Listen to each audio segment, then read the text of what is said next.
And I think we're live. So first of all, my name is Robin Thompson, formerly a project manager in Sacramento. I'm now an acting supervisory project manager here in San Francisco. And I welcome you all here and everyone that's listening and watching at home or in your offices.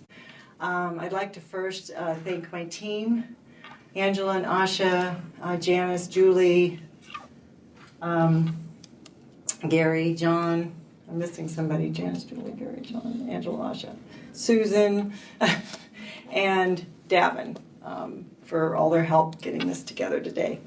And we already talked about our housekeeping. So without further ado, since we're running a little late already, I'm going to introduce Alexa Jeffress, who is our acting director of asset management, and she's going to have some remarks.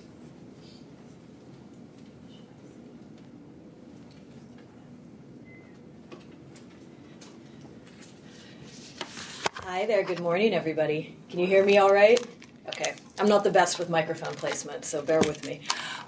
First of all, I want to say thank you all for coming to this rescheduled biannual industry meeting for asset management. I know typically we have them in April and October, and in October of this year we had a lot of other things going on. I think maybe some of you participated in our first ever preservation clinic for asset management with owners of 236 and 202 properties. So that's the reason for the reschedule. So thanks for bearing with us and for making it here today. I also wanted to point out we are webcasting this broadcast, this industry meeting. We're having some technical difficulties with the staff back in headquarters. So for those of you listening online, we do have audio, but we may not have video. So if you're listening and that's what you're seeing, we're aware of it and we're working on troubleshooting it. So just bear with us. Thank you so much. So I'm going to go ahead and get started. I'm going to be going over a few slides with all of you. Some of you may have seen them before, so I'll try not to belabor them, but we're going to be doing an overview of multifamily policy updates, so focusing on what's new for HUD and specifically for multifamily and asset management this year. Since, as you all know, we are at the start of a new fiscal year. We're about 6 weeks into it now. So this first slide talks about multifamily housing's priorities for the fiscal year. So this is really great. I think for the first time, really the direction that the department has been going is in being very clear and focused on our priorities year to year. And so I think this slide is something that's making the rounds, and it really is a great depiction of how we're focusing on our priorities, just not only as a department, but as a housing and as specifically as multifamily housing. So if you look through here, it's a very small font. I'm sure a lot of you can't see it. We'll be sending this out afterwards, and this is all on the web too. But this really just shows where HUD and where multifamily in particular is focusing our efforts this fiscal year, and this really trickles down to all of our programs and initiatives here in the field.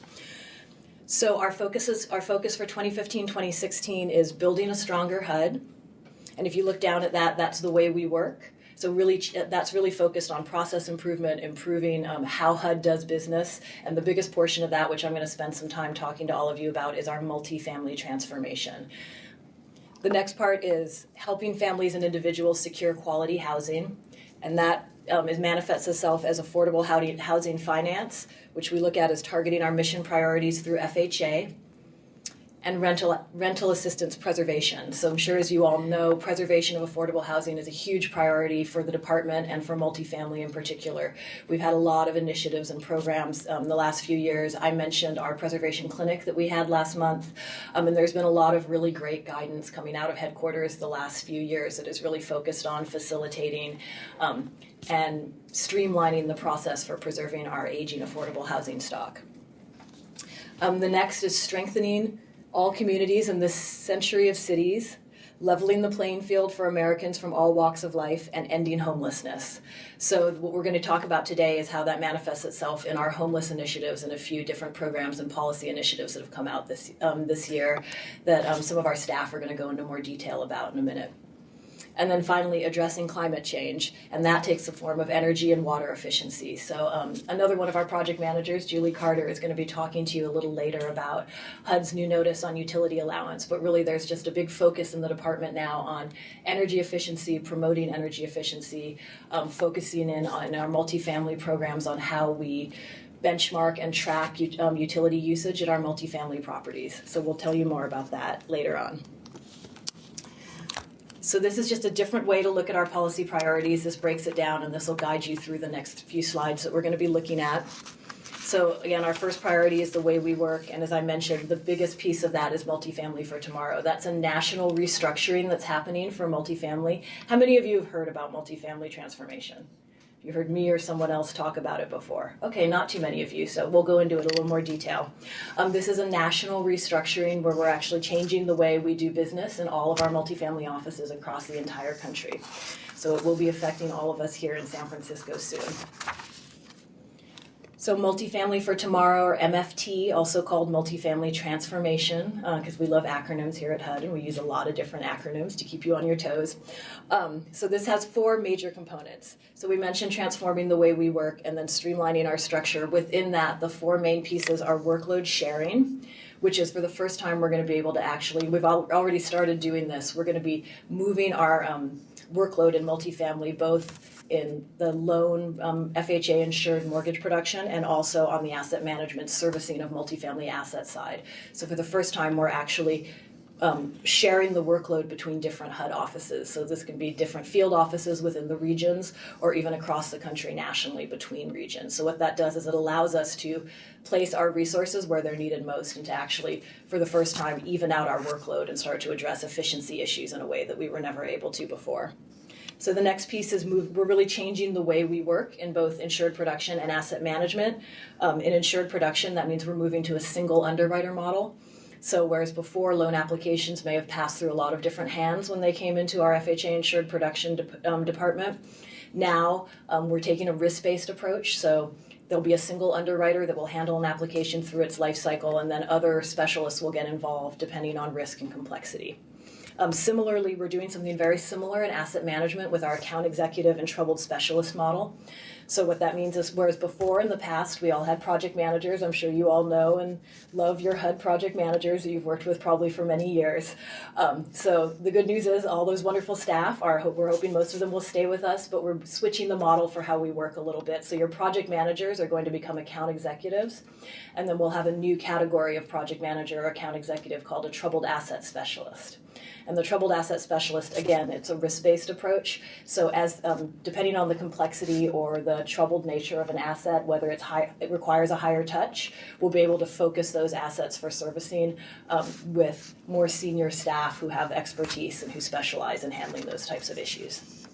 And then finally, there's a streamlined organizational structure in headquarters and the field. And what that means is we're really consolidating our offices and we're changing the overall organizational structure, which we'll talk about in a minute. So this shows you how HUD multifamily has looked historically up until, I guess, 2 years ago. So we've had 17 hubs and more than 50 field offices spread out all across the country. So after we complete our restructuring and transformation, we're going to go from 17 hubs and more than 50 offices to 5 regional centers with satellite offices. So we're consolidating all of our functions into those 5 regional centers, which will be, you can see the regions here, the Midwest region, the Northeast, the Southeast, the Southwest, and then what we will become, which is the West region. And then each of these regions will have 1 or 2 satellite offices. And here in San Francisco, we will become the regional center of the West region, and our satellite office will be in Denver. So this slide just gives you a view of what our office structure will be like when we complete transformation, gives you a little sense of our timing. So there's a little difference in how we're handling staff. So all of our insured production functions are going to be consolidated into these 12 regional centers and satellite offices. So all of the insured production staff will be based in one of those 12 offices. Asset management staff will have the option to remain in their existing locations, which means we will be retaining field offices with asset management staff only in many of the locations where we're currently doing business, but all of the leadership and the centralization of functions and planning will be consolidated into the regional and satellite offices. So you can see from this slide, these are the regional and satellite centers. And then those are the asset management offices where staff will remain in place. And you can also see timing-wise, we call them waves of transformation as we move through the regions. So waves or regions 1, 2, and 3, that's the Southwest, the Midwest, and the Southeast have completed their transformation. And we're now moving into the Northeast and the West, which is us. So we are wave 5. We're the last wave of transformation, and we're expecting to wrap up sometime summer or early fall of 2016. So everyone probably wants to know, how's this going to affect me? So the good news, I think, for being wave 5 is that we're learning a lot of lessons from the waves that have come before us. So I think they're refining the process as we move across the country. The way it's planned is operations will continue during transformation, but as you can imagine, this is a lengthy process. We're actually going to be hiring a lot of new staff since we're going to be increasing our operations here in San Francisco and in Denver. So we're going to be posting new job listings. I think leadership listings will be posted sometime around January of 2016, and then our frontline staff jobs will be posted around March of 2016. So if any of you have ever considered a career in the federal government, now's a great time to do it. There's going to be a lot of opportunity, and all those jobs are going to be going up on usajobs.gov. So along with all the hiring, there will also be an option for existing staff to take retirements or buyouts. So we anticipate that some staff that are eligible may be leaving the department. So there will be a transitional period, probably lasting from spring through summer of next year. And then once we have all of our new staff onboarded, we go through a really intensive training program that lasts most of summer 2016, in which all of our leadership and frontline staff will be trained on this new model, on their new job functions. And so that will take, I think that's slated to take around 6 weeks over the summer of 2016. So during that time, as I mentioned, we plan to continue servicing our assets. The assets will likely be moving around. So for those of you who are used to working with your one project manager that you know and love for maybe years or decades, that's likely going to change as we move assets around to enable us to go through this transitional period. So the assets will either be sent to other HUD offices through that workload sharing procedure we've defined, or they may be sent to a contractor. But during that time, we're really going to have to be dependent more on technology in order to keep track of all these systems, which I actually think it's a great improvement, I think. And we really, headquarters and the department really has done a great job of putting programs and systems in place so that we can actually use technology to manage the workload. So I encourage all of you, if you haven't already, you can go to the San Francisco Hub Information for Owners and Agents page. How many of you have been there and looked up your project manager? A few of you. So yeah, that's really critical. As we move through this process, if your asset gets moved around, we will always keep an up-to-date list here where you can search by property name for your asset and you can see who's servicing it and what office it's being serviced out of. So as we move through the process, if you have questions, and we'll be posting other information about our transformation there, so I encourage you to check it out.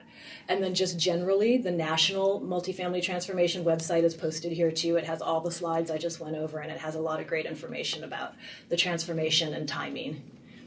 And that's all we have on that. Does anybody have questions about transformation?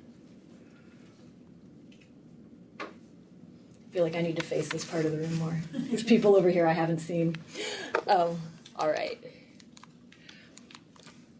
So moving on to our next policy priority. We're skipping over affordable housing finance because that's really focused on FHA. Rental assistance preservation. So I mentioned that this is a really big priority for the department this year. Our stock of subsidized HUD multifamily assets, specifically under older programs like the 236 and 202 program, as I'm sure you know, are all reaching the maturity date of their loans, and they're really in need of physical improvements of recapitalization. And so the department has been very proactive at looking at ways to facilitate these transactions.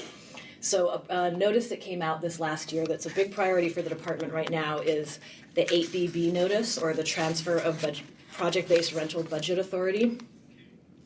So what is 8BB? This is actually it's a rule that's been on the books for a long time. It allows you to transfer your Section 8 budget authority from one property to another. You can do that either by transferring the entire subsidy or by partitioning it into one or more subcontracts. And either you can retain some of the Section 8 on one property and transfer a portion to another, or you can transfer all of the Section 8 budget authority to a new property. So as I mentioned, this has been around for a while. They've been a little difficult to execute, and for that reason, headquarters has recognized that, and they issued a notice last year that outlines a really clear set of procedures for how you can undergo one of these transactions and what the requirements are. So as I mentioned, this is a very important preservation tool. And it really comes into play when we've seen it used a few ways. I think it's a really interesting tool because it can be used creatively, I think. How we've seen it mostly come into play is when there's an owner who wants to opt out of their Section 8, who's no longer interested in using their budget authority. They have the option this way, if they can find an interested party or an interested owner, to transfer that authority so that it allows the Section 8 affordability and the subsidy to remain in the geographic area. So typically we see this happen, within the same state, within the same county. That being said, it doesn't have to be that way. There are waivers available so that you can transfer your Section 8 budget authority even across states. And so the name of the notice is 2015-03. As I said, this goes into a lot of detail about the terms and conditions about how you complete one of these. And for those of you who have the agenda or who received it online, there's a link to the notice there.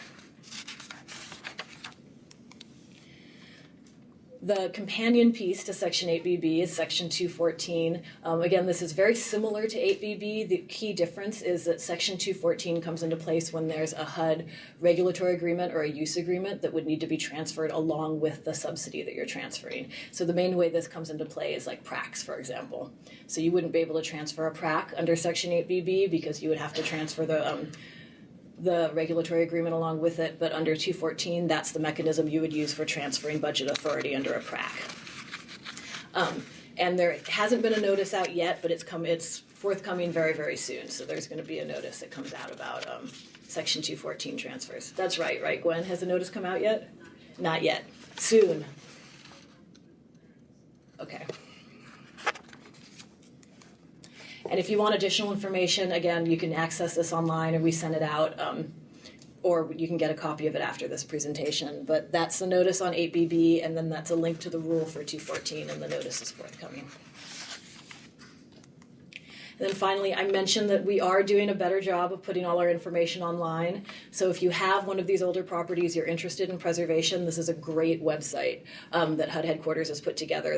It's called HUD Exchange, and it's actually a whole set of pages with links to all these guidance and resources and really just a lot of really useful information about preservation. So I encourage you, if you think it applies to you, to go to this website and check it out. So the next policy priority is supportive housing and opportunity. So again, this is a huge priority for this administration and for the department as a whole. One of our project managers, John Tedesco, who's over here, is going to talk to you. He's our point of contact for the homeless preference in our homeless initiative here in San Francisco, and he's going to talk to you about that a little bit later on in the agenda. So I won't go into detail about that, but the two key multifamily initiatives that are in line with this priority for this year is the homeless preference and then the 202 demonstration NOFA, which I'm going to talk to you about a little bit. So the supportive services NOFA it's a new program to demonstrate the impact of affordable housing and supportive services on health outcomes for low-income seniors and HUD-assisted housing. So this is really part of this really interesting new wave of partnerships between different agencies within the federal government.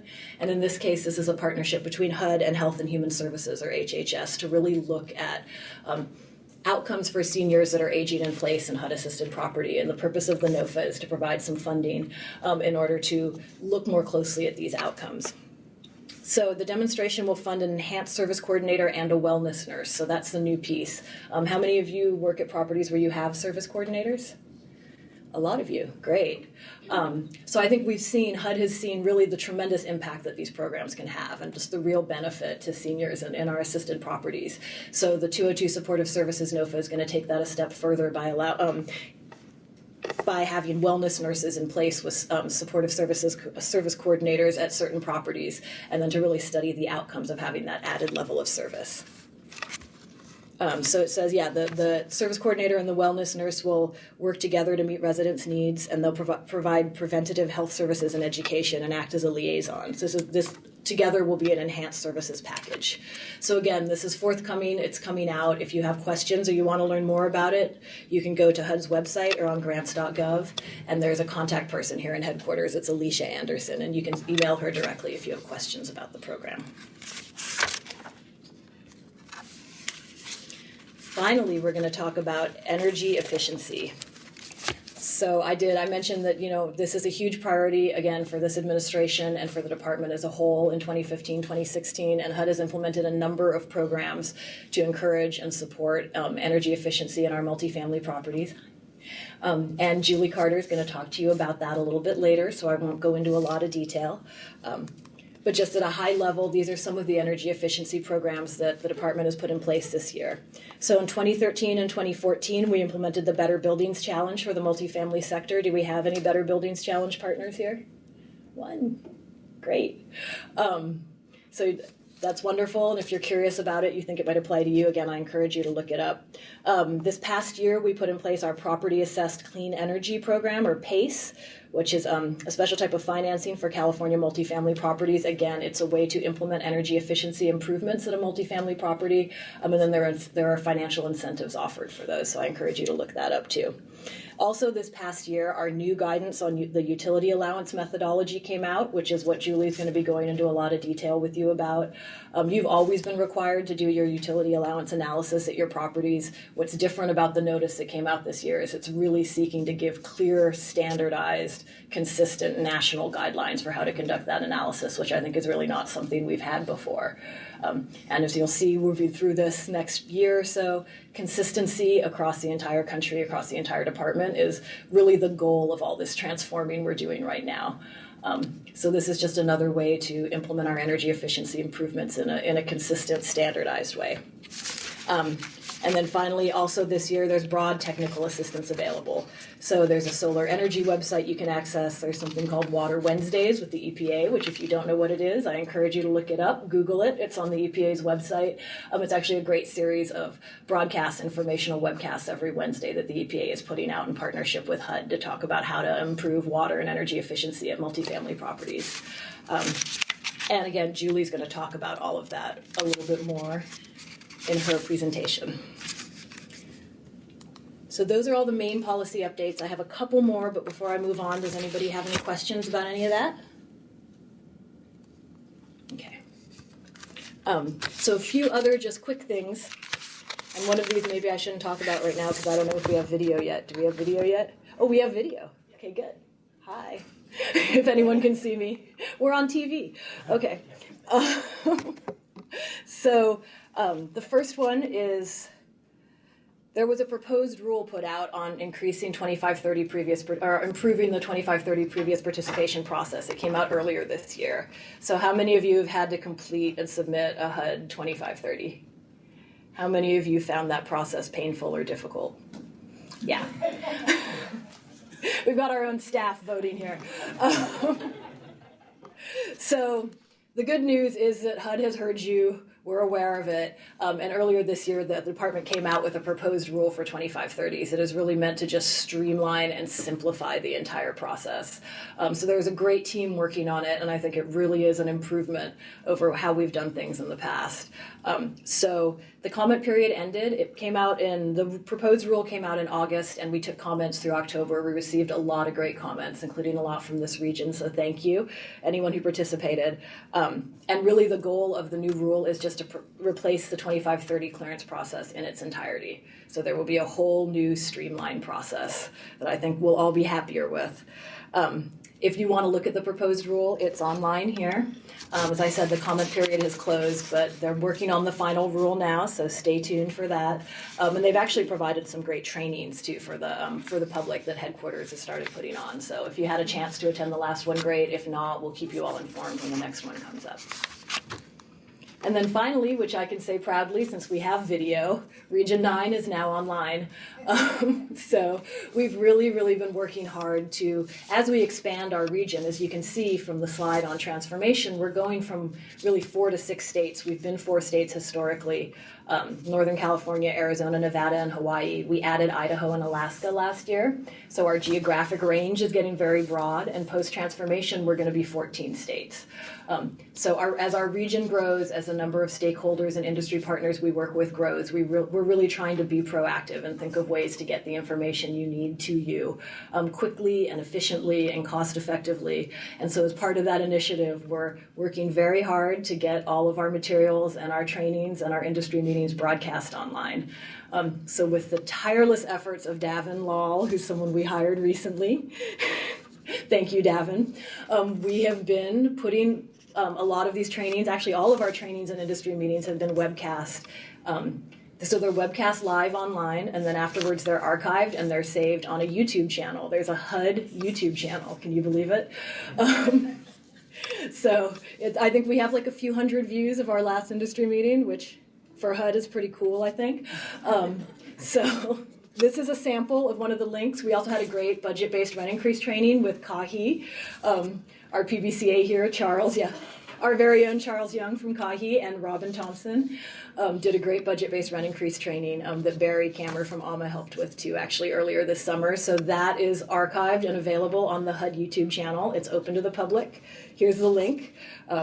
So if you want to click on that, it's a great comprehensive training. And then after this industry meeting, this will also be available on YouTube.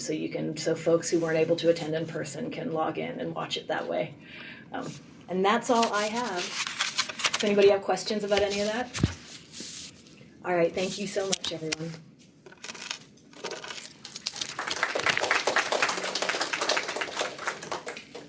Do you want to introduce Sapna? Or do you want me to do it? Okay.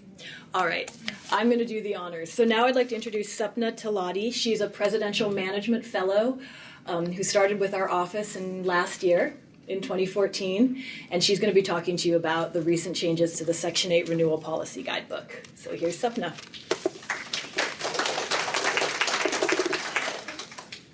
Thank you, Alexa. Good morning, everyone. Thank you for coming to our industry meeting today. Can you all hear me? Okay, great. So I'm going to be talking about the new changes to the Section 8 Renewal Guide, which came out a few months ago in August. The changes have officially become effective as of November 5th. You can see all of the changes in the transmittal of the guide, which is the first few pages of the guide. It's a list.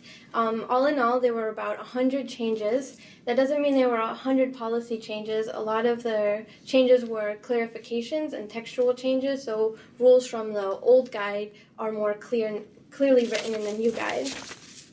There was, however, a chapter that we saw a lot of policy changes to, and that's Chapter 3, the chapter that covers Option 1, Markup to Market. This chapter saw eligibility changes, the ownership structures were clarified, and there was also a huge procedural change regarding rent comp studies, which I'll get to soon. But first, I would like to discuss the eligibility requirements. So in the old guide, in order to qualify for Option 1, we did not assess the MOR score or FAST findings. However, in the new guide, there are more stricter regulations regarding qualifying for Option 1. So you must have at least an MOR score of satisfactory, and you cannot have any outstanding FAST findings during contract renewal. So when you apply for Option 1, please take these two factors into consideration. There was also the ownership structure was clarified in the new guide. In the old guide, it wasn't clear what type of ownership structures were eligible for Option 1, but in the new guide, it's clearly written what type of ownership structures are eligible. So you must be either a profit-motivated entity, a limited partnership with one or more nonprofit general partners, or a limited liability company with a nonprofit manager or member. If you have any questions about your ownership structure, because it's kind of complicated, please reach out to us and we will walk you through it. There was also a huge procedural change regarding rent comp studies, and that is HUD will no longer require a third-party RCS if your project meets a certain condition. Do you all want to know what that condition is? Absolutely. Yes. All right, so if the median rent in the owner's RCS does not exceed the rent listed in the list called the median rent by zip code tabulation area, then HUD will no longer require a third-party RCS. Now, I know this sounds kind of unusual, but I'm going to walk us through how we can determine what the median rent is at a project and how to compare it to the zip code tabulation list. So the first thing you're going to need is the owner's RCS. This has not changed. A third-party RCS may not be required, but you still need to submit an owner's RCS. And in case anyone was wondering, RCS stands for Rent Comparability Study, and it's a tool that is very useful. It helps us determine what the rents would be at a project as if the project were available freely on the market and were not receiving subsidy. So once you have the owner's RCS, there should be a grid that's typical to looking like this. So here we have the bedroom type, the number of bedrooms, and the rent that's being asked.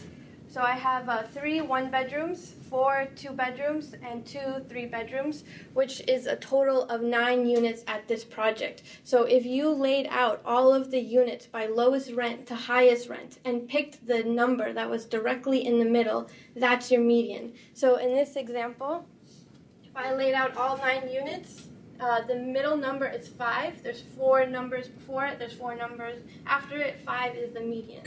Now this example is a little bit easy because 9 is an odd number. If you had an even number of total units, say for example 10, you would take the average of the 5th and 6th unit, and that would give you your median rent. Does that all make sense? Yeah. Awesome. So the median rent at our project is $1,500. The next thing you're going to do is access the zip code by tabulation list, which is a list that HUD will update every year. It uses data from Census Track, and it's organized by zip code. And it's publicly available on the HUD Section 8 website. So you go to the website, you click on the list, an Excel sheet will open up, you run a Control F function and type in the zip code that the project is located at, and you compare that number to your median rent. If the number in the list is greater than your median rent, we do not need to order a third-party RCS, and we will accept the rents in the owner's RCS. Okay, does anyone have any questions about how to do that? Yes? So to clarify, is this only applicable to the option 1? Yes. Yes, this is for option 1 So only. the 6th, 11th, and 16th year markup to comparables, did we do this? Oh, you would still need to no. Oh, the question was, do we use this median method when the 6th year of an option 2? Yeah. And the answer is no. This method is only used when determining if we need to order a third-party RCS or not for our option 1 renewal or option 1.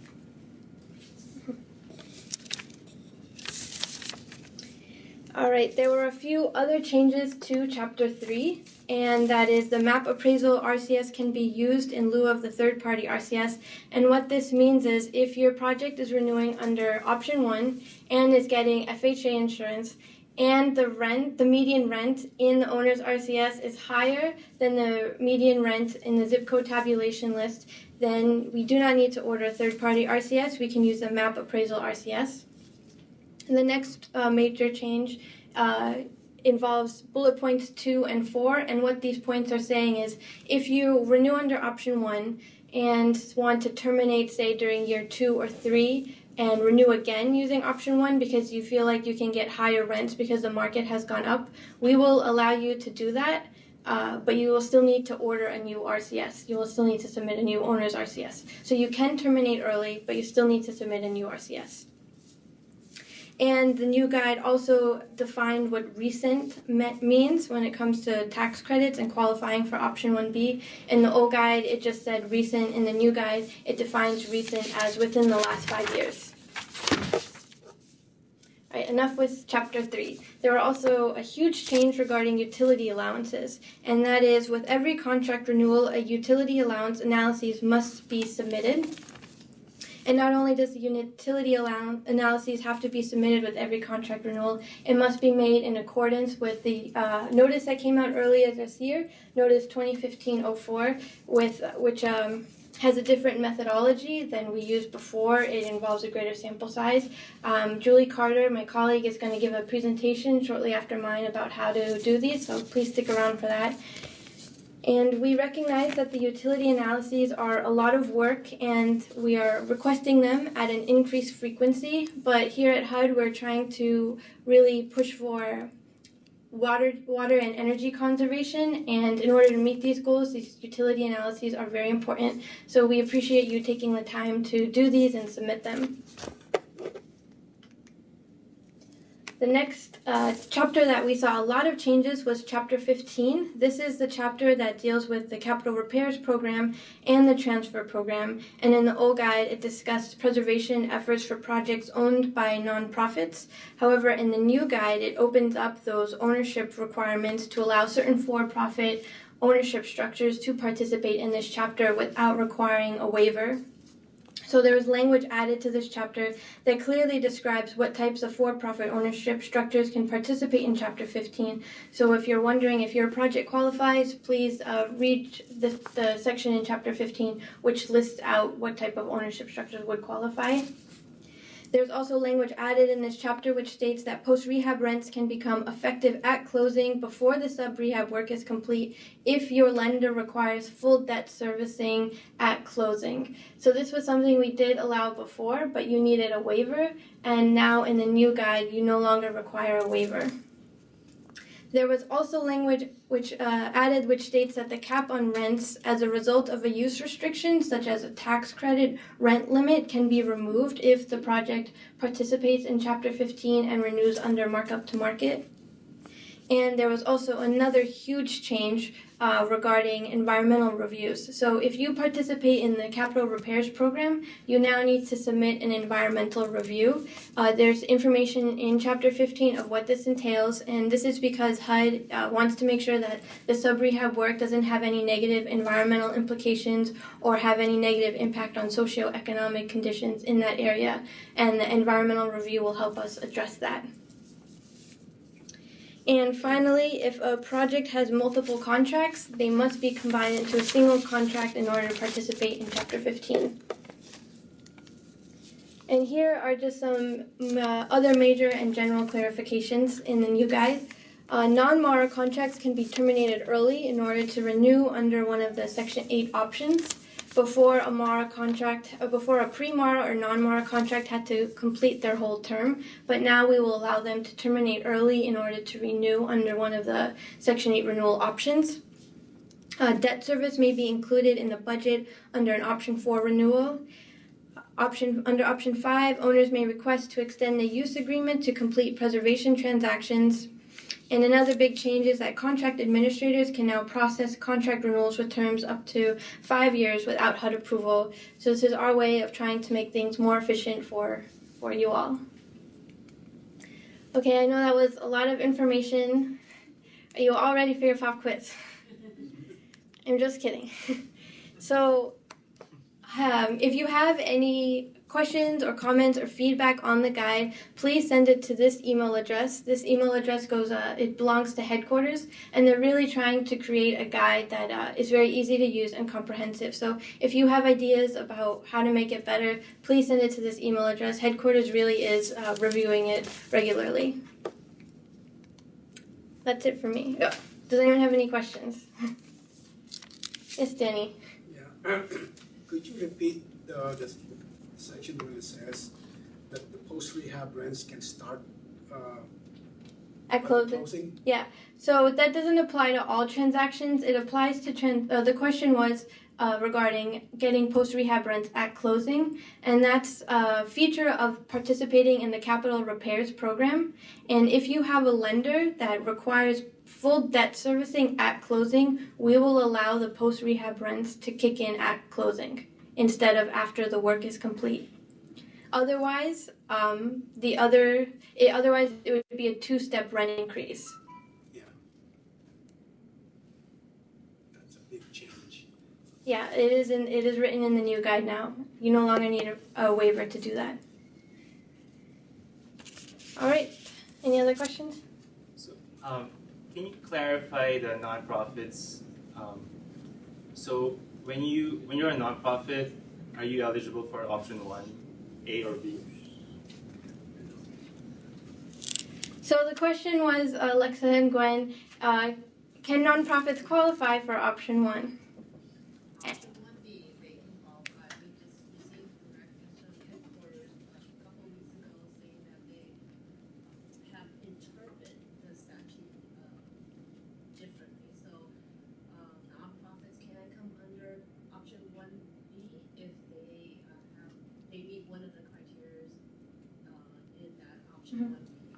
Yeah, so this is news from headquarters that just came out. Nonprofit may qualify for option 1B if it meets one of the 3 discretionary criteria. That is a big change too. This is not out yet? This is a big change, and it's not actually in the new Section 8 renewal guide. Yeah, it's in the FAQs right now, but they will be sending this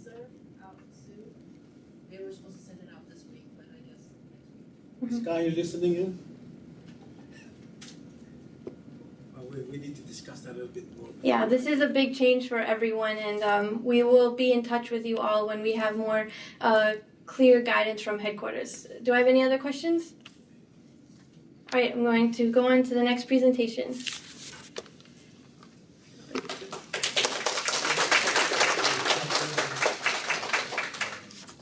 Okay, next we have Bob Dutra, our information specialist.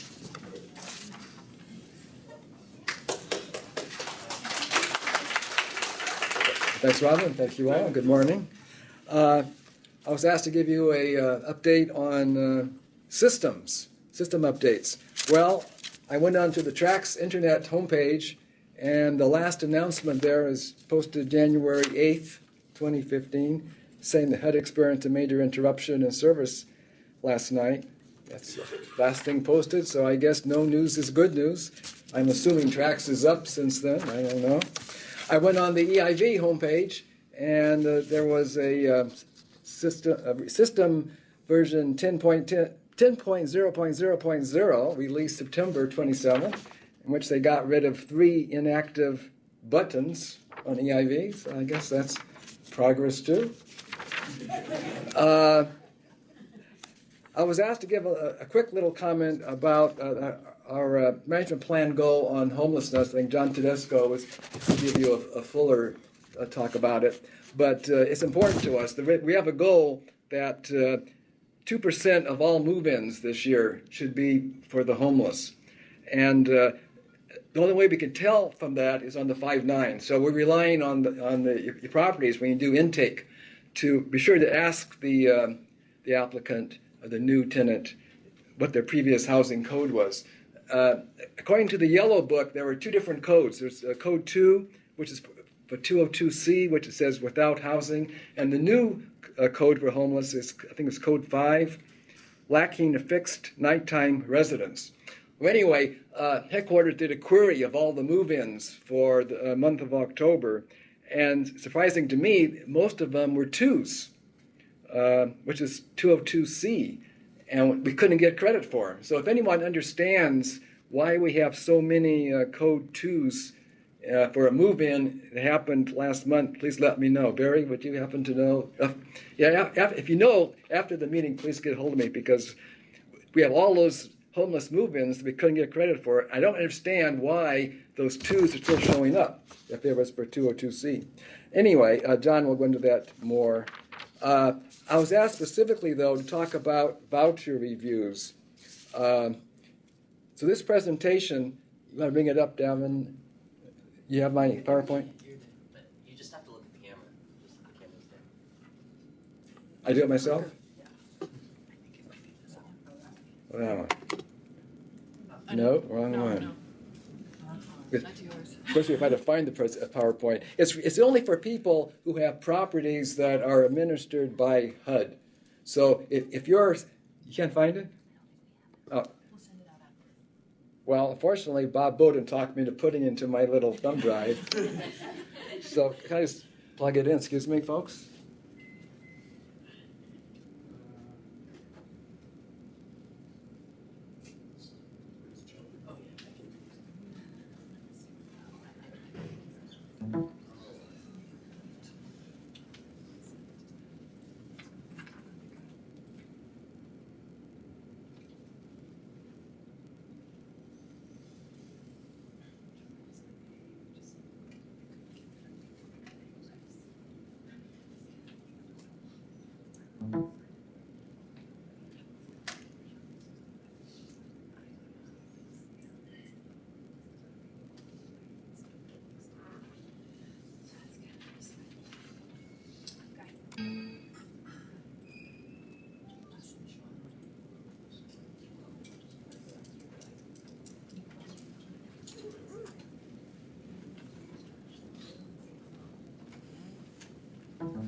Does anybody want to do the hokey pokey? Okay, we'll wait. Anybody know any jokes? Tell some jokes.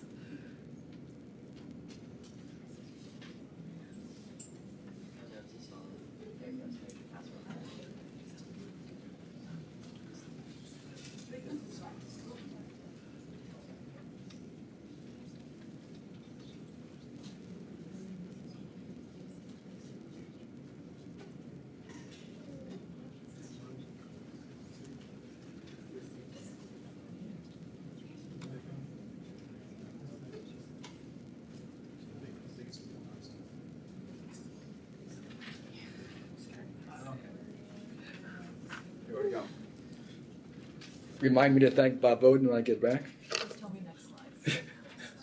Okay, so like I said, this is only for people who have properties where HUD is the contract administrator. So if your contract administrator is cocky or the PPCA or Cal HFA, you can leave the room and take a potty break.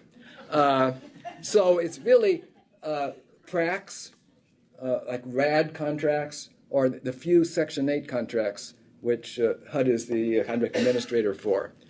And the difference is, if you have, let's say, cocky, they review your voucher 100% every month. You send it in, they make sure you have the right contract rents, the right utility allowance, the right number of bedroom sizes, all of that. HUD doesn't do that. You send essentially, if you're an old-time contract, you submit a contract, the voucher into HUD, and on the first of the next month, HUD pays it.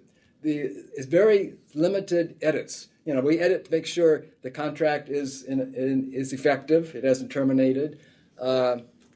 We make sure, it's very basic things like that. We don't see the breakout, unit breakout. We don't compare the units on the voucher against the units in tracks. We don't look to see, we also look to see if you have at least 90% tracks compliance. 90% of your residents are in tracks. But we don't look to see the names, So once in a while, though, a HUD-administered voucher has to be manually reviewed. And if you get that, one of those vouchers, you'll get a status code of T31. It says voucher fails the tracks threshold. So what tracks does, as opposed to what CAHI does, we look to see your history. How much have you been vouchering for in the past months?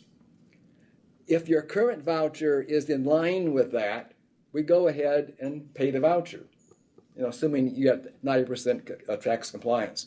If it's greater by a certain amount than that average, then it has to go to headquarters to be reviewed manually, and that's the T31. And the message is, email the signed voucher to tracks, but to voucher processing at HUD.gov. Now, previous slide, please. Okay, what would cause a voucher to fail the threshold? Well, there's really 4 different reasons. One is it's the first voucher for that contract. So if you have a new PRAC or a new RAD contract, there's no history. So it's comparing to 0, essentially. So that first voucher is going to fail the tracks threshold. It's greater than 0. It has to be manually reviewed. If you're combining contracts, if you have 2 or 3 Section 8 contracts you're combining, that new combined contract is going to have a huge voucher amount as compared to what it had previously. And so that too has to go to the voucher processing. A very large retroactive rent increase or a large adjustment to a previous month's voucher those are the reasons that would cause that voucher amount to be greater than threshold. A voucher also has to be manually reviewed if it's over a year old and administered by HUD. Those get a status of T52, but it's the same process. You have to email the complete voucher to voucher processing at HUD.gov. Okay, next slide. Okay. Now, how long can it take HUD to review the voucher after you've emailed the voucher? Okay, well, we got a lot of complaints over the years, and properties have sent emails to the voucher processing people. We've sent emails. We now get back a canned email response, and that third paragraph is a direct quote from that canned email response. It says, quote, "Once the voucher is submitted or resubmitted to the voucher processing mailbox, it is assigned to a reviewer, usually within a week or 2. So right there, it takes HUD a week or 2 just to assign it to a reviewer. Once assigned, the reviewer has 21 days from the date assigned to the reviewer to complete the review process.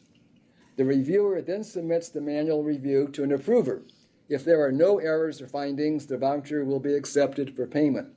Once accepted for payment, you should receive payment in an estimated 3 business days. If the voucher contains errors, the voucher will be returned to the owner agent for correction, and this procedure will restart. End of quote. So, my little summary. Okay, 1 to 2 weeks to assign it to reviewer, 21 days to review the voucher, an unspecified length of time to approve the voucher, plus 3 business days to make payment. You're talking about 4 to 5 weeks.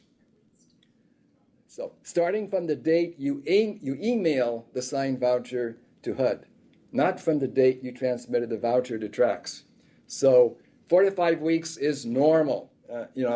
We really don't have any reason to call headquarters and ask for a follow-up of the voucher if those 4 to 5 weeks are still in process. Only after that 5 weeks do we feel we can call up and say, what's the problem with the voucher?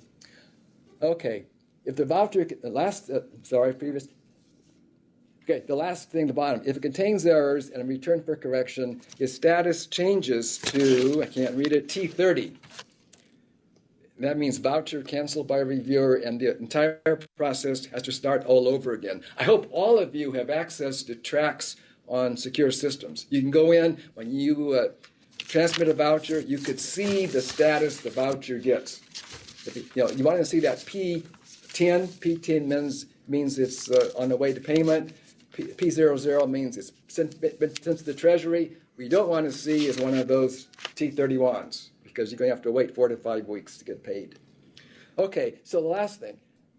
So you have a new contract. You submit the first voucher. Okay. You submit your first voucher to voucher processing. It gets paid. There's now, how about the second voucher you transmit? Is that going to get automatically paid the way you will want it to be? And the answer is probably not. The answer is most cases, no.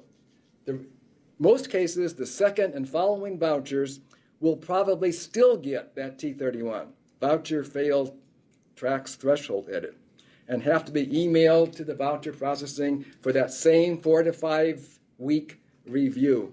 And the reason for that is that the burn rate, we call the burn rate, that's the average voucher amount, is only calculated once a month.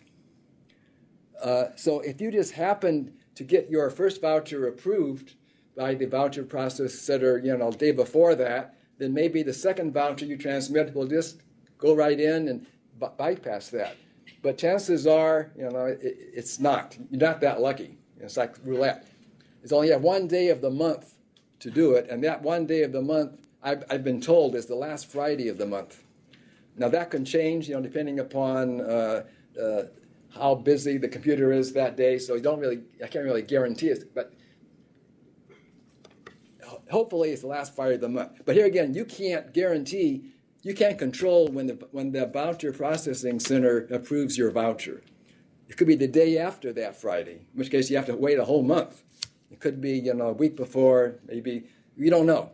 So if your first voucher is paid before the last Friday of the month, the second or any other voucher that is transmitted to TRACS before that last Friday of the month is going to get that same T31 and another 4 to 5 weeks.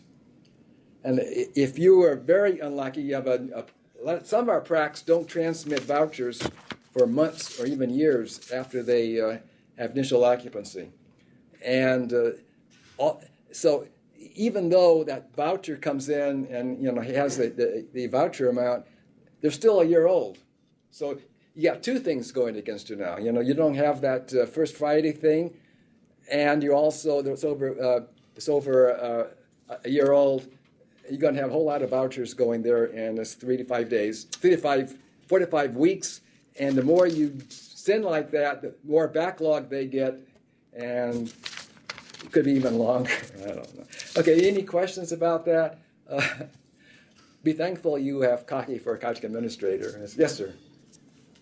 If you have a repayment agreement, do we want to send it directly to that voucher processing email, or do we send it to the HUD PM? You mean like a tenant? tenant repayment agreement for PRACs. Well, that goes on the voucher as a adjustment.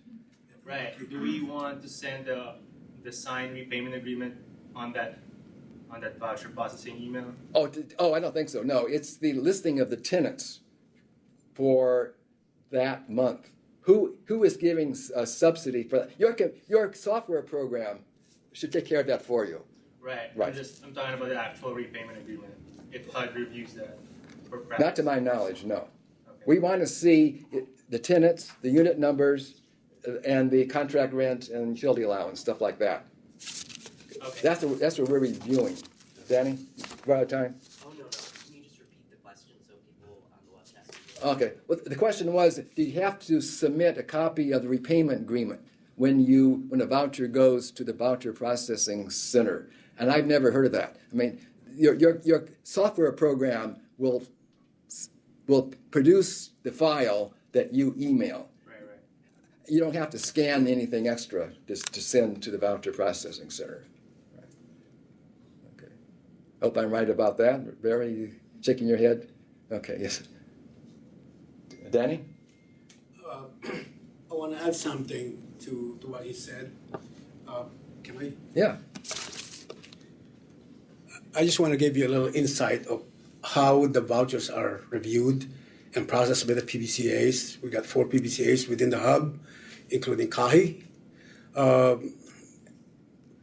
have forgotten, for 15 years the PBCA program is in place, 12 years for KAHI. I have forgotten how it's processed, but now what Bob said reminded me, but I want to share that with you. We have a motto that we only pay the amount that can be substantiated by the document. That means if you have an expired annual recertification, their system will catch that, and the PBCA will withhold payment for that particular resident until that AR or IR is submitted to the PBCA. The PBCA has a computer program that mimics tracks. So whatever the 5 nines are in tracks, they should have that their first line of review before it even goes to tracks.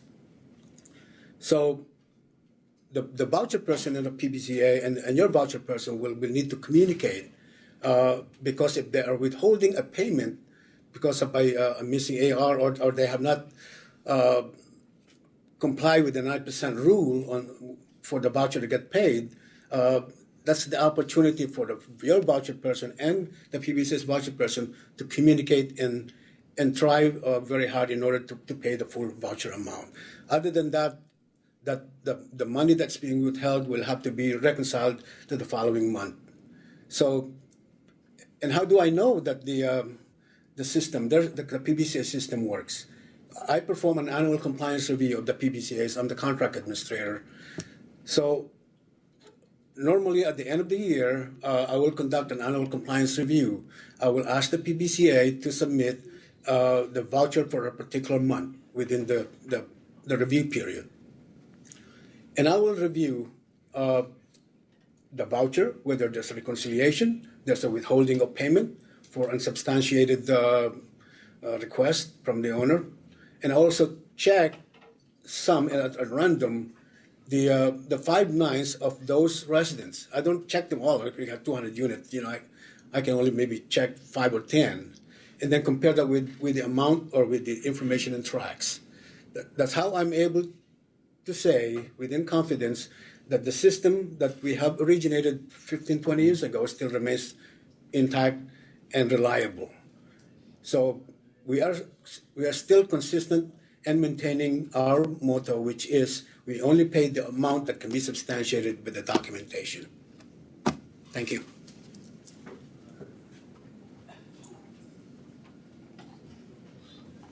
Okay, thank you, Bob and Danny. Is there any more questions for either Bob or Danny? Okay. We're going to go on to, gosh, it's my turn. We're going to recapture residual receipts for PRAC projects. And don't be mad at me. Or we read the memo. Now what do? Some of you have already gone through this. Some of you have HAP contracts, have gone through this a couple of years ago. We're talking about the June 19th Ben Metcalf memorandum, which there's extra copies on the back if you want to burn it later. This is statutory language, and this is the CFCAA, the Consolidated Further Continuing Appropriations Act of 2015. And I don't know if anybody knows what that actually stems from, but it actually stems from sequestration and the furloughs and stuff of 2014. Congress went through all federal agencies and basically just shook them upside down and saw what fell out of the pockets. And residual receipts is federal money. So it really doesn't belong to the projects. It really is HUD's money. It's kind of a reserve. So anyway, we've identified here in our hub alone, there's $11 million in residual receipts that can be recaptured in the PRACs just in the San Francisco hub. So this is a lot of money nationwide, as you can see. So what's the difference between that memo, the June 19th memo, and Metcalf's September 30th memo? The 30th memo is identical virtually. If you put them next to each other, they're almost exactly the same, except the September 30th memo extends the requirements through basically fiscal year 2016. So it covers the continuing resolution and any budget that Congress does after that. So what they did essentially is they ensured that every 202-811 PRAC in our inventory will be recaptured. Okay? So most PRAC properties won't be affected at all. Most of you either have no residual receipts or you have less than $250 per unit. So if that's you, relax, don't worry about it, we're all good. Actually, I think it's like 80% or 83% of you do not have residual receipts. So no big, don't worry about it. But if you do, and some of you have a lot of money sitting in residual receipts, this year, and some of you might have already gone through this process, along with your contract renewal this year, or the next one you get, your funding specialist, which will be either Asha Littlejohn or Julie Eklund, will send you copies of the memo and with your signed contract. So then you have to send us a copy with your signed contract, send us a copy of your most recent statement for the account that is holding your residual receipts, okay, whatever financial institution that is, and then the $92.50 for the difference between $250 per unit and what's in there. Your project manager then is going to review that $92.50 when it comes in, just check your math and all that, and then we're going to send that off to the owner. Then in a couple of months, or a couple of weeks, whichever, you will get back the funds from your financial institution, and you are obligated to return it through our payment center. And I've actually cut and pasted. It's either you can do it in a good old paper check and mail it in to Bank of America, to our lockbox, or you can do it by wire transfer. There is no online e-transfer, unfortunately. So those are your choices. Please make sure to put the PRAC EER termination, on the check or on the wire transfer. And is there any questions or comments? Yes. So is the recapture going to be, is it only going to be initiated by contract renewal? Or is it going to be just more the process to kind of reach out to us and facilitate the recapture? Right. We've been waiting for it for a while. It just kind of like went through the house. Oh, good, thanks. So the question was, is it only at renewal? Yes, it would only happen at renewal. So if you're a new project in your initial term, it'll be when that term, and it could be, especially if it's a brand new property, this might be 3-5 years from now, but they will recapture it at that time. Yeah, most of us, most PRACs are already in the renewal process, your annual renewal process. Basically what the statute says is when the contract terminates. So that's the terminology that Congress used, so then that would be when you renew, when it expires, So as part of the expiration. Any other questions? Yes. Well, go ahead first. Okay. Oh, no, just a clarification. I know some PRAC contracts have one of those 20 years, but then you do the funding every year. When you say contract expiration, are you talking about the actual original contract or the funding of the contract every year? Okay, the question was, basically, if you're still under your original 20-year contract, you have to pay that back when you get more budget authority, more funding for that 20-year contract? And the answer is no, you don't have to do it until it actually expires, right? Gotcha. So if you're still in your original 20-year, and I think most of you, if you are, you've maybe only got 3 or 4 years left, but there are some out there, because I think we quit doing the 20-year contracts quite some time ago.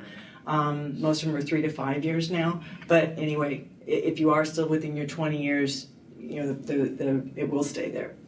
Gotcha, thanks. Okay. Danny and then Sylvia. Go ahead, Danny. Well, I want to add something to this program, but I would defer it first. Oh, okay. Questions regarding this program? Okay. Sylvia. Can we renew the 20-year contract before it expires? Like, if it will be expired within the 10-year period, can we renew it now and renew for another 20 years? The question is, can you renew early, and renew for another 20 years? And the answer is for PRACs, no. There's still not statutory authority to go beyond one-year renewal at a time. Believe me, if we could go 20, we would. So we will have to wait for the expiration. Correct. Currently there's no statutory authority to renew more than 1 year at a time for PRACs, only for HAPs. Okay. Yes, Sylvia. Yes, and I just wanted to comment that there is a different process for the residual receipts recapture for PRACs than from the HAPs. Yes, thank you, Sylvia. Yes, the procedure is different for PRACs and HAPs. Is anyone here have both? Okay, so then you've done the HAP procedure, and that is, yes, thank you, it is different. And Danny, did you have a comment? Yeah, that's what I'm going to talk about, the difference in the procedures. There's a precursor to this program. It's for the Section 8, new Section 8 regulation HAPs. It'll be very quick. Like I said, it's still ongoing, but there is a program, Recapture or Residual receipts to offset your payments, your monthly voucher payments. A different set of rules. I'm sure that some of you have undergone that, and we have recaptured almost $15 million just on the first year.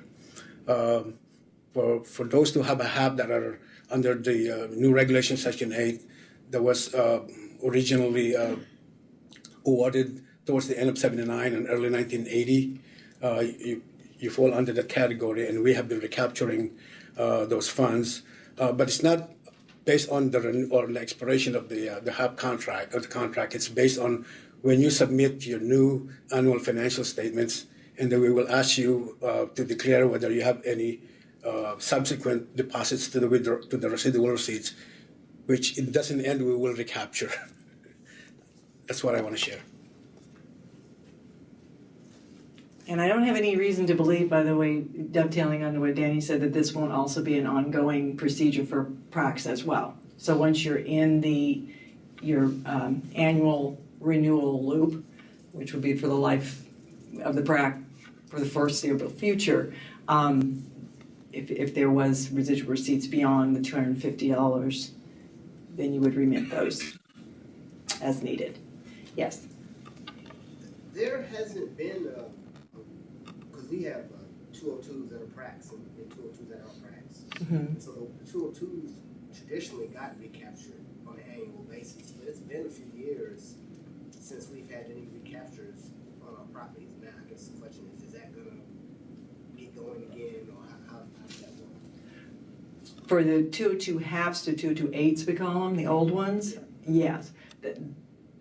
You should be remitting that. That's what Danny was just talking about. So that would be done through CAHI. We have recaptured most of them Yeah. in the first year. That's why we're able to recapture $50 million from only those projects that I was able to identify that fall under that category. Right. It's not the whole universe yet. We might reinstitute our review, and then we'll be able to catch some of them.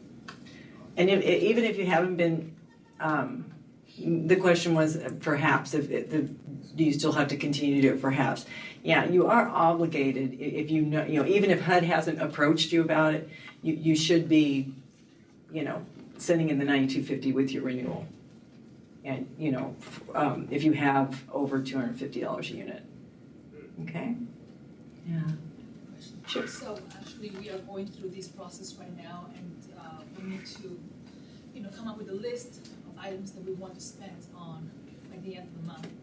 However, part of the not sure, what we need to spend on has to do with the fact that we have a service component in our project, but it's not really a service coordinator, but a resident service with items that we'll be spending to support our seniors in part of the Guidebook 250 that we can just submit. Okay, the question is regarding spending it down basically prior to expiration. I was afraid somebody was going to ask this question. And the answer is you shouldn't be just spending it down just to spend it. The funds are federal funds.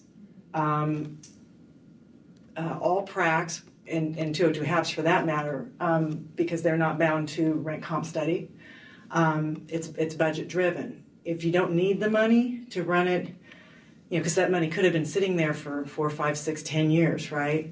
Clearly you didn't need it, is the way Congress is looking at it. And we need to all get a different mindset about the austerity that the federal government in general, and HUD for sure, is experiencing and will continue to experience. So it's not this flush with cash, got to use it up kind of thing. It needs to be sent back if it's not truly necessary. Like certainly if you just had a REAC inspection and they pulled out something very egregious and you don't have the money in your reserve for replacement, yeah. But just to send in a 9250 to use it up real quick beforehand, that's going to be problematic for approval. Okay? Yes? If we need the money for the extra money from the residual fee, can we ask HUD approval to spend it? Yes, you can send in a 9250. It is subject to approval. The question was, can you still request it? And yes, you can still request it, but it is subject to approval to your project manager. Okay? And we got to wrap this up, so we'll take one more question. Yes? Is it just the project manager saying yay and nay, or is it like a criteria? Because, for example, I have a property in my portfolio that really, really needs, like the building is in really bad shape. It needs to do some capital improvements. And I did send it a 9250, they got denied. And I guess I was wondering, is there like a criteria that I can look at to say this is what constitutes approval and this is what would be allowed? Okay, the question was, is there a written criteria for approval or disapproval? And yes, it's based on 4350.1. There's the residual receipts chapter. I do believe it's 23, but don't hold me to that. But at any rate, it typically what it says it's uses for the property that are necessary and cannot be addressed with reserve for replacement. So if it's something that you're asking for that needs to be done, you have the reserve for replacements, it's going to come out of reserves first. Right. Okay. Okay, thank you very much. And next on our agenda is going to be John Tedesco.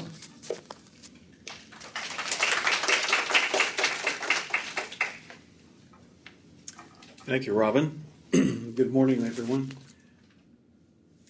Let's see if I can work this thing here.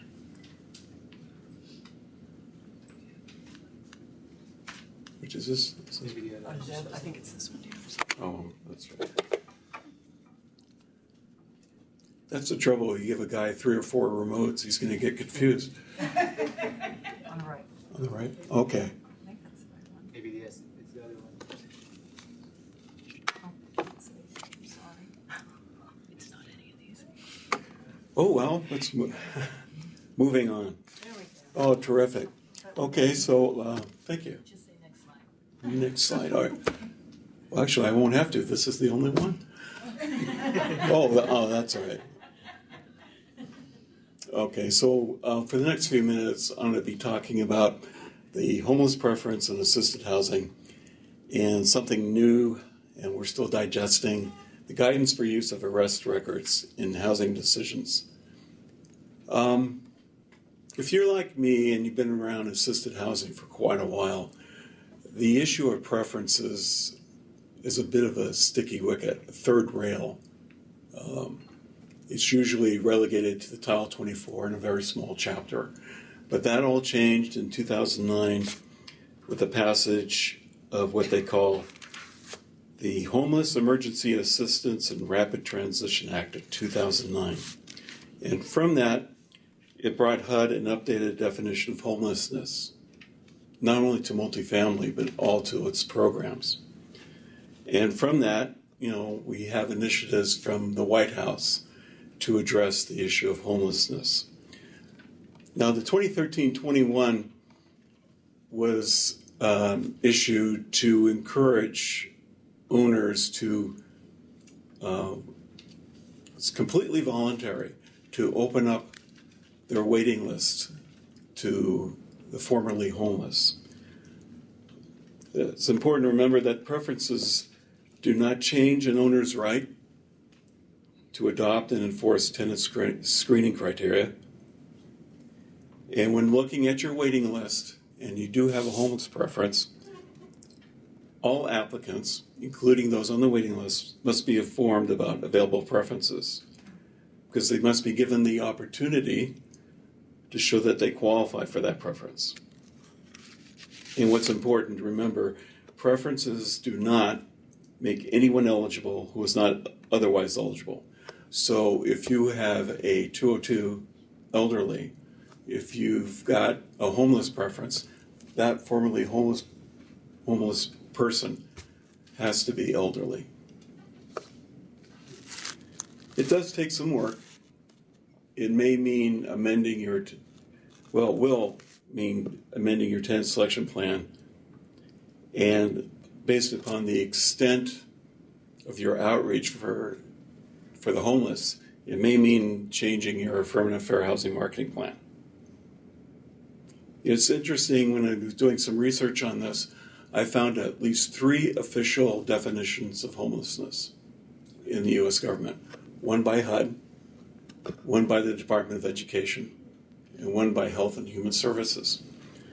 But when you look at homelessness in your community, the flexibility HUD is providing is, as an owner, you have the option to choose a definition of homelessness that's out there and perhaps even focus it so that it fits your community.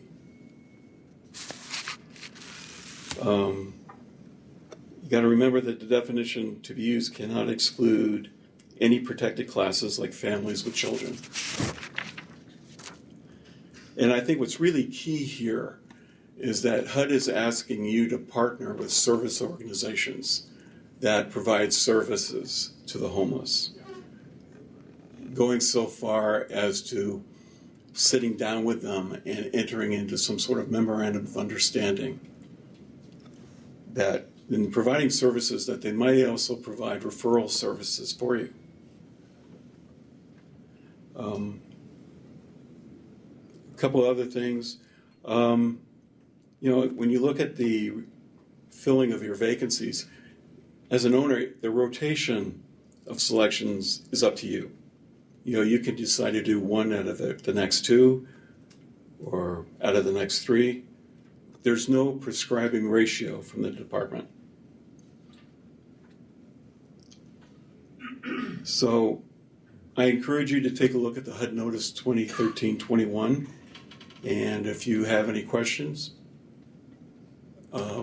please give us a call. Are there any questions I can answer here right now? You want to say a little bit about the add-on potential? We're still trying to address that. As far as the management fee, I think the question is there going to be an add-on management fee to address this, the additional workload associated with this?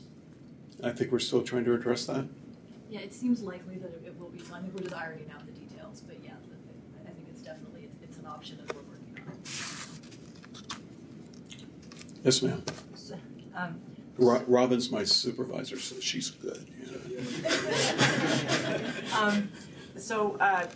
The homeless, you were talking about 3 different definitions. So, but you can only use the criteria that you incorporate in your 10 selection plan. Is that Right. correct? Mhm. But there's nothing that would stop them from using a conglomeration of all 3. No. Or?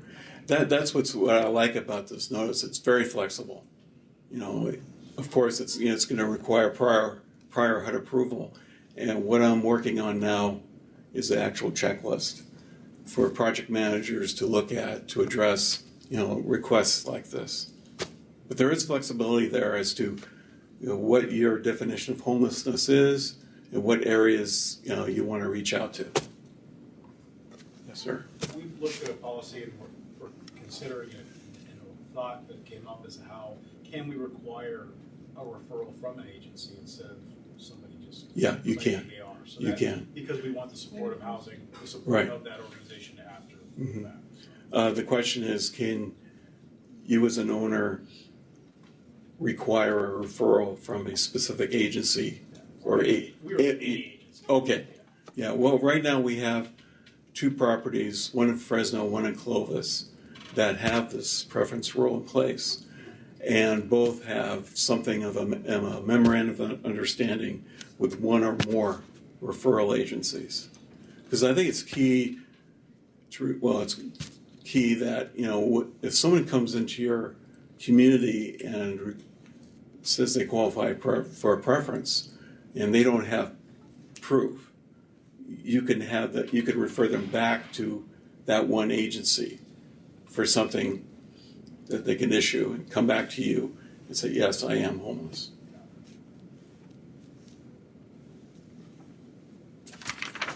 Yes, ma'am. Just real quick, can you make it smaller though? Can you say homeless veterans Yes, you can. as long as you? That's what I mean by you can choose. Okay. The question is, can you narrow your definition, be specific as to what type of homelessness you're choosing, right? Okay. Yes.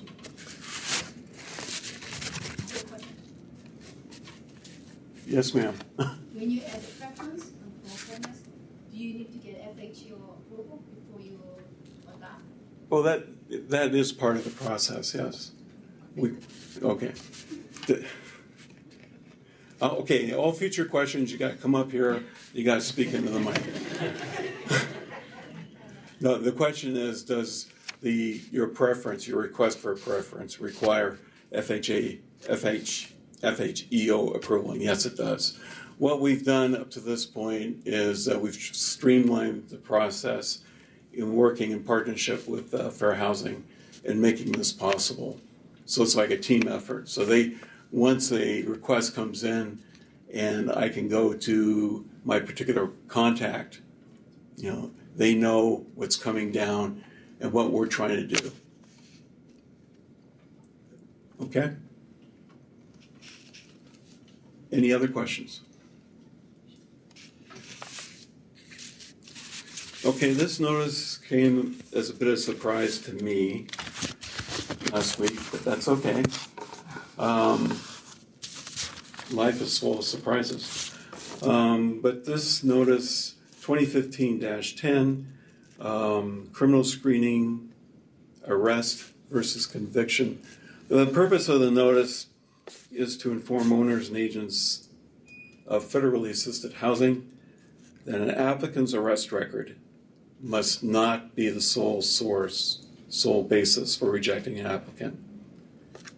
A resident's arrest record also must not be used as the sole basis for terminating assistance or tendency. HUD has reviewed relevant case law and determined that the fact that an individual was arrested is not definitive evidence that he or she has engaged in criminal activity. The fact that there has been an arrest for a crime is not a basis for the requisite determination that the individual engaged in criminal activity.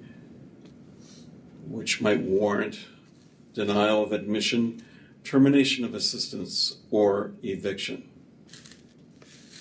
So what this means is that HUD is going, and by the way, this applies to both assisted housing and also public housing. So the one strike rule and you're out is no longer being mandated by the department. What it's asking you to do, or what it's telling you to do, is that if you become aware of an arrest record of an applicant or of a tenant, that you'll have to make a determination, a judgment, that that person can live at your property as a tenant one way or another. So I was talking about this earlier with someone, and it's basically saying, do I have someone on the waiting list who's come up to the top? Is that person going to threaten the quiet, peaceful enjoyment of my property? The example I gave was, if I'm living at your property and I'm arrested because I have a litany of parking tickets, will that be enough to be held against me to live at your property? Probably not.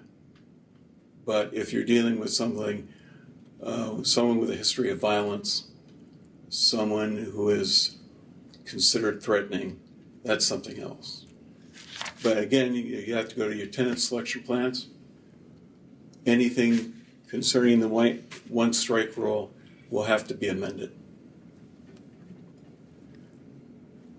And in accordance with fair housing law, whether it's an applicant or a tenant, they do have appeal rights. Now, as far as best practices, and I won't go into any great detail, the notice itself, apparently public housing has already had a history of this, and they're already ahead of the curve, and they have there's about 12 or 13 examples of things that they've done to facilitate the use of this notice or things like it. So that's a real quick overview of this particular notice. And like I said, it's something we're still trying to digest. Are there any questions?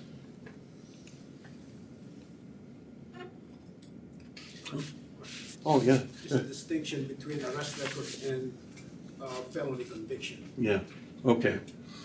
Well, there again, even if it's a felony, okay, the distinction between an arrest record and a felony conviction, despite having a felony conviction, which would warrant your attention, you'll have to decide whether or not that is something important enough, something serious enough to have that person removed from your property through an eviction. So it seems like, if I could be so bold, HUD is asking people to be both judge and jury. Like tax evasion versus, aggravated assault. Right. There are not felonies, but yeah. I mean, Bernie Madoff or Charles Manson. You decide. Okay. Well, I'm sorry. Thank you.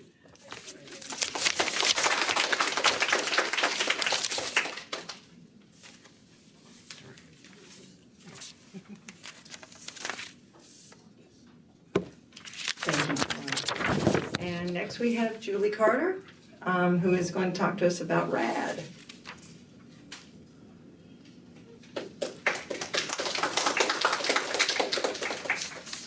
Thank you, Robin. Can everyone hear me okay? Yeah?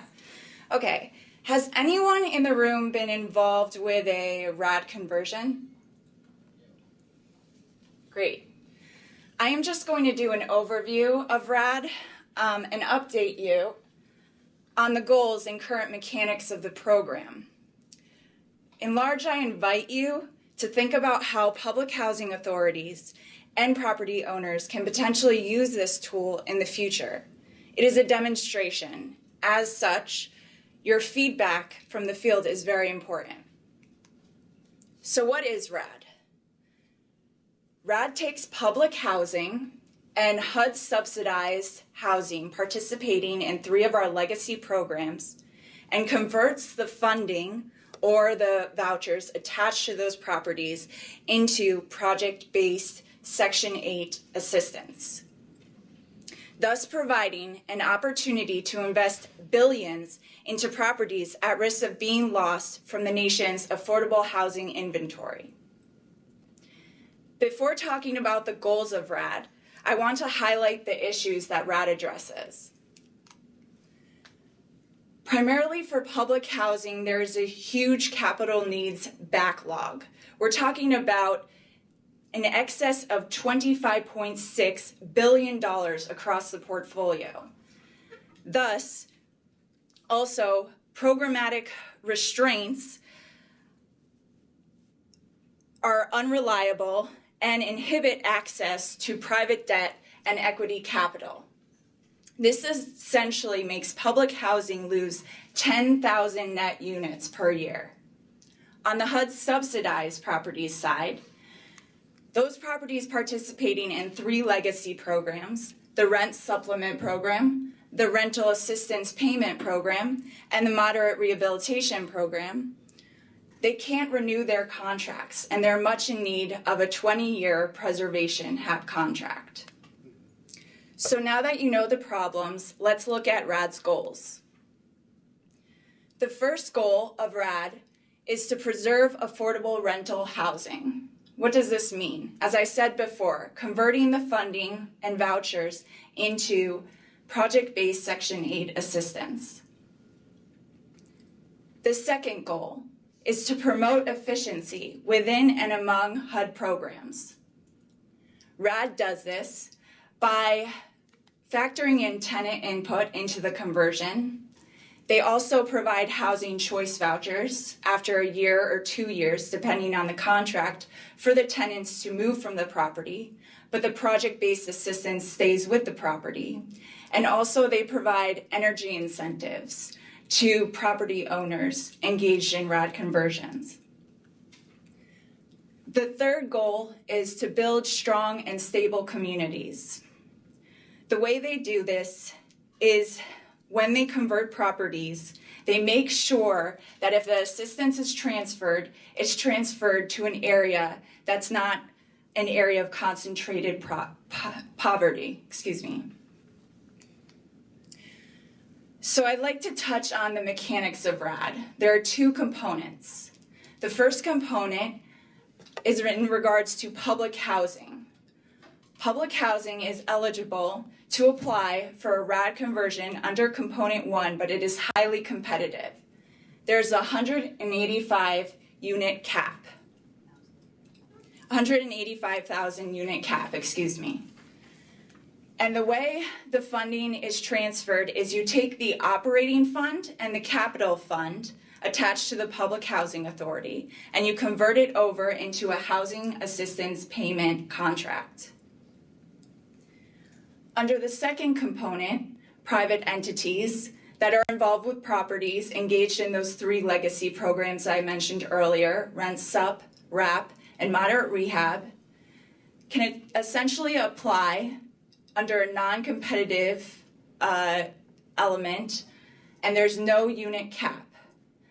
The only thing I want to say in regards to this is some of the conversions are reliant on the availability of tenant protection vouchers, but essentially that funding gets pushed over into the HAP contract. In the case of Moderate Rehab, that funding would be coming from the contract. I really like this graph because it shows how with public housing, you're transferring over that operating fund and that capital fund into the housing assistance payment contract. So there's a lot of differences between project-based rental assistance and project-based vouchers. So I'm not going to go into them in great detail. All you need to know is these are the 2 types of project-based assistance that fall under RAD. With the PBRA conversions, These will be HUD administered. Therefore, you will have to deal with HUD MORs, REACT scores, everything with HUD multifamily. With PBV conversions, you will have to deal with Public Housing Authority regulations. And also, it is good to point out that there is a cap on the amount of units you can convert in one property. For example, you can convert up to 50% of the units in a project with RAD if you apply for a PBV conversion, but with a PBRA conversion, you can convert all the units. This is my favorite part of RAD, and it goes into that goal I mentioned earlier about promoting efficiency in HUD programs. Tenants are kept in the process the entire way, especially when during the initial application process, the tenants have a comment period so that they can comment about their needs and wants throughout the conversion. There's no loss of assistance, and there's limited rent increases. Tenants are guaranteed a right of return, and residents cannot be involuntarily displaced.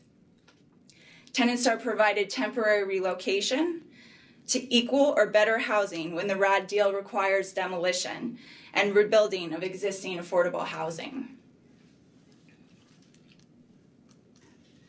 Another great aspect of RAD is the energy improvement incentives attached.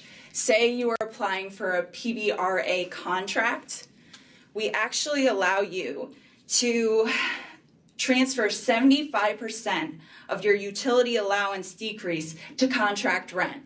As you see in this graph, you start out with a contract rent of $500. You do the utility analysis and find out that your utility allowance is much too high. You decrease the utility allowance by roughly $40 to $90, as you see on the slide. You take that difference, $40, times it by 75%, and you can tag on that $30 to your contract rent. There are many success stories all across America and also here at home in San Francisco. The Mayor's Office of Community Development partnered with the San Francisco Housing Authority to extend the useful lives of 28 affordable housing properties in 8 different neighborhoods using RAD and PBV contracts. Also, in Fresno, you see in California, the public housing faced substantial capital needs and used RAD as a means to finance the rehab of multiple developments. So once again, I just like to reiterate the goals. If you remember one thing, I would love for you to remember the goals, and that's preserve affordable housing through the conversion of that funding, promote efficiency in HUD programs through, once again, housing choice vouchers and tenant input and energy incentives, and then finally, it builds stable and strong communities throughout the United States. So now that you know the goals, we invite you to give feedback on the RAD program to help make RAD even more rad. Okay. Are there any questions? Sure. So when you say PBRA, is this one of those like option 1, 2, 4? Like, is that what it is, or? Well, the PBRA RAD contract is separate. So we asked if RAD PBRA conversions fall under the Section 8 Renewal Guide, and meaning they fall under all those options given in the guide, and they're somewhat different than our regular HAP contract renewals. But this is all outlined in the PIH notice, which right here is my toolkit that I always use. The RAD notice 2012-32, it was revised as of June 15, 2015, and you can find all aspects of the RAD conversion process in this notice. Also, let me just note that if you have any questions or suggestions for the RAD program, the RAD resource desk, actually you can register and submit any comments or questions you want, and they're very good at getting back to you. Julie, follow-up question. On those PBRAs, how do you do the rent increases? Is this via OCAP or?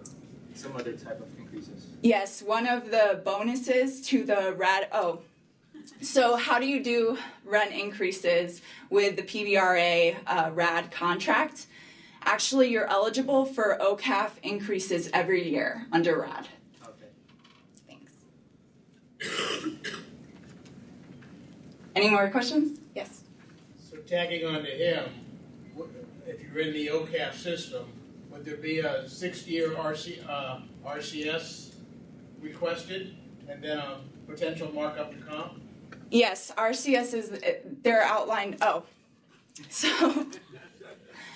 So would you have to submit an RCS under the general OCAF standards, and that would be determined by the nature of the deal, I think. Sometimes they do submit RCSs, other times they don't need to. It depends on whether you're involving public housing authorities or not. Will this be CAHI administered or just HUD? PBRA will be HUD administered, and PBV will be administered by the Public Housing Authority.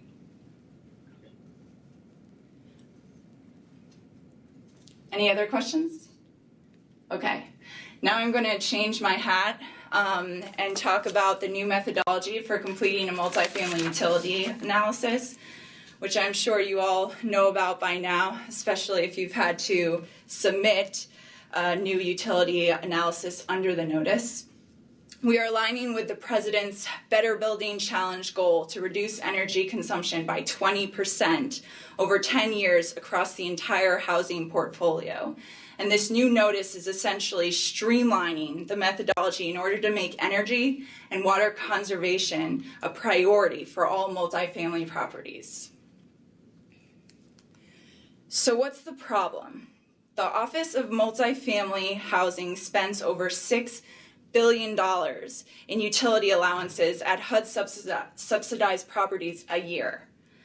This money could go towards other HUD initiatives, such as reducing energy consumption at properties, if we have your help. You can help us by incorporating this new methodology when you get a chance. Now, you're all familiar with the old notice. You're required to submit a utility analysis. Rent adjustments must be held until owner submits this utility analysis. There's a minimum 30-day required notice to tenants.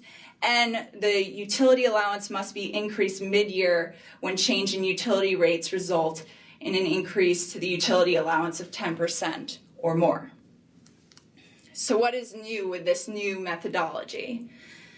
Basically, you must establish a baseline of utility allowances for each bedroom size. Note, I say size, not exactly unit type, every third year.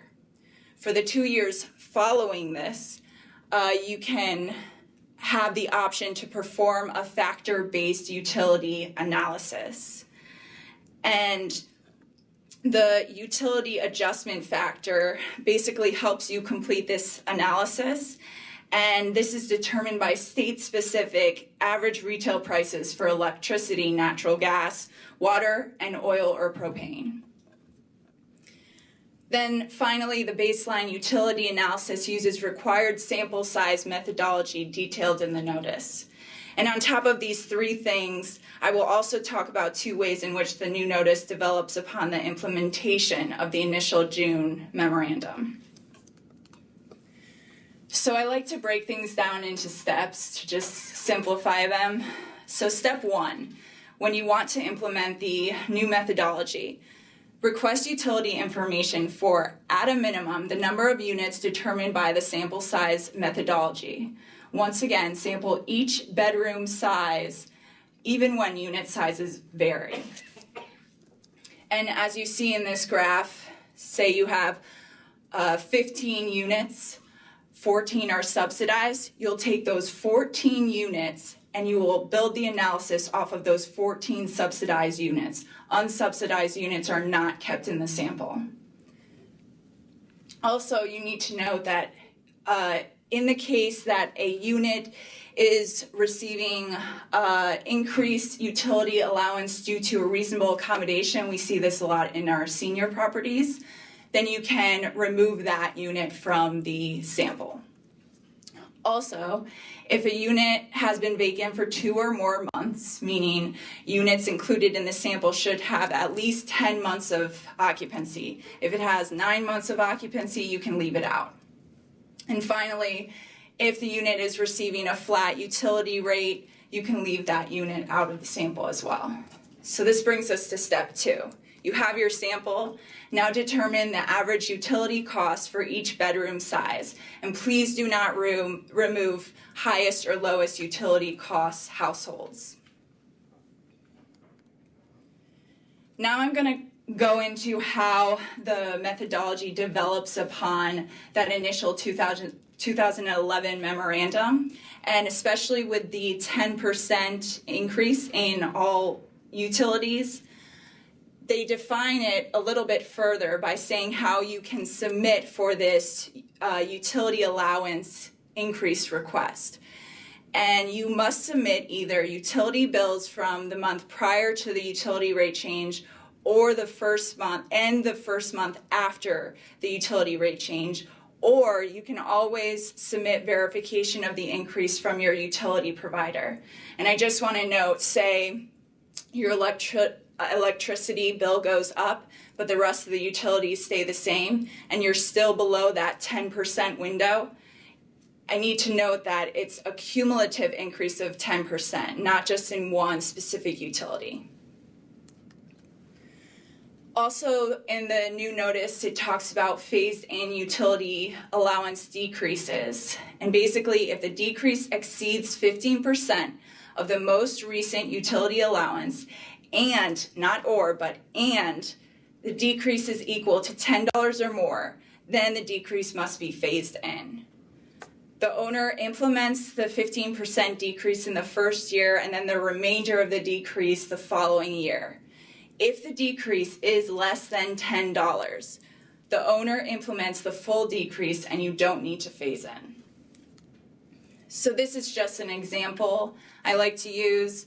So if the utility allowance was $120 and your new analysis indicates that it drops to about $96 per 1-bedroom unit, you have to phase in that decrease because it's a 20% decrease. You phase in the decrease 15% the first year, and it goes down to 102. And then the second year, you complete the full phase in, and it goes down to the 96 level. In the second and third year of the cycle, you can factor in that UAF that I was speaking about earlier after you apply it, after subtracting out any phased reduction. One thing we're really trying to promote right now is this tool from the Environmental Protection Agency's Energy Star Portfolio Manager. It's actually a great tool. I really suggest checking it out. You can go to energystar.gov.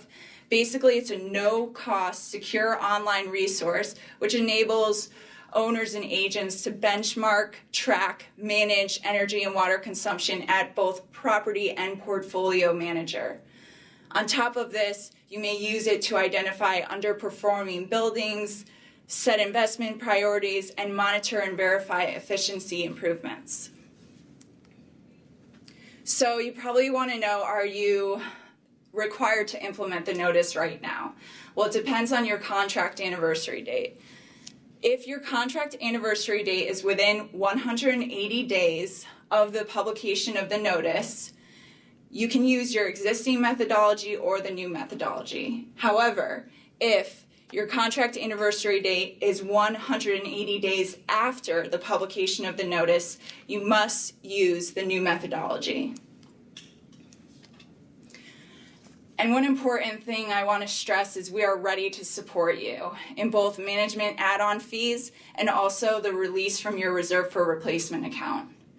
For the management add-on fee, you are eligible to $1 per unit per month at your property, not to exceed $1,000 per property for the implementation of the notice. Also, you are eligible for releases from your reserve for replacement account to install and use energy data benchmarking or reporting software. Once again, These are for our releases, must go through the standard review process with your project manager. So if you have any comments or questions, Kate Brennan out of headquarters is an extremely helpful resource. Also, we welcome feedback on multifamily's energy efficiency initiatives. You can just send an email to mfbbc@hud.gov. Thank you for your time, and I hope between RAD and the new methodology and all you've learned today, we can all reach our goals of providing and preserving affordable housing in communities in the Western region.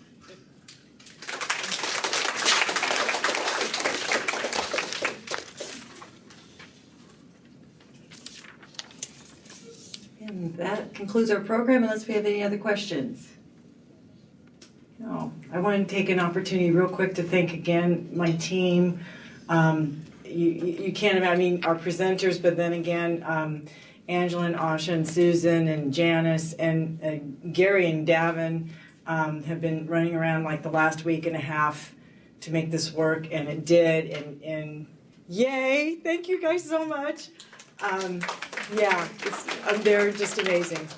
And also, for those of you who are in the room, we have really good food within 2 blocks. Anything that you want to eat, we have it here. This is like the best neighborhood ever to eat. So if you want a certain cuisine or whatever, grab one of us. We'd be happy to tell you where to go for lunch. And thank you so much for your attention.